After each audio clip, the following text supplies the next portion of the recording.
Hello' গাইছ, আমাৰ ঘৰত জিঅ' এয়াৰটেলৰ নেট কিমান স্পীডত চলে চাই লোৱা।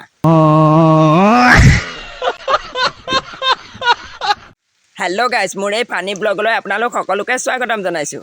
ভাগিনটোৱে মোবাইল চাই আছে, নেটৱৰ্ক নোপোৱাৰ কাৰণে মাথা গৰম হৈছে বুলি কৈছে।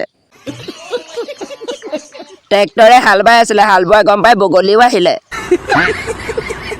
ভাইটিহঁতে পুখুৰীত গা ধুই থাকোঁতে এটাই যদি জাপ মাৰিছে, এটাই আকৌ ঠেলা মাৰি দিছে আৰু এটাক ধৰি লৈ চাবোন সানিছে। ইয়াৰ নাম ৰঞ্জন, ই আকৌ সাঁতুৰিব নাজানে, সেইকাৰণে কঁকালত বটল বান্ধি লৈয়ে সাঁতুৰি আছে। এয়া হৈছে পেণ্ডেলৰ বাঁহ। এইটো চিনটেক্সৰ পৰা পানী উলিয়াবলৈ ওপৰত মগ এটা থৈ দিয়া আছে। বৰ্তা এজনে খৰি আনিছে, কিন্তু ক'ৰ পৰা আনিছে সেইটোহে নাজানো। সকলোৱে ট্ৰেইনখন পাৰ হৈ যোৱালে বাট চাই আছে আৰু এই দাদাজনে ছোৱালীজনীৰ ফালেহে চাই আছে। औरत का चक्कर बाबू भैया औरत का चक्कर ছোৱালী পাগল, হেলমেট পিন্ধা টপা।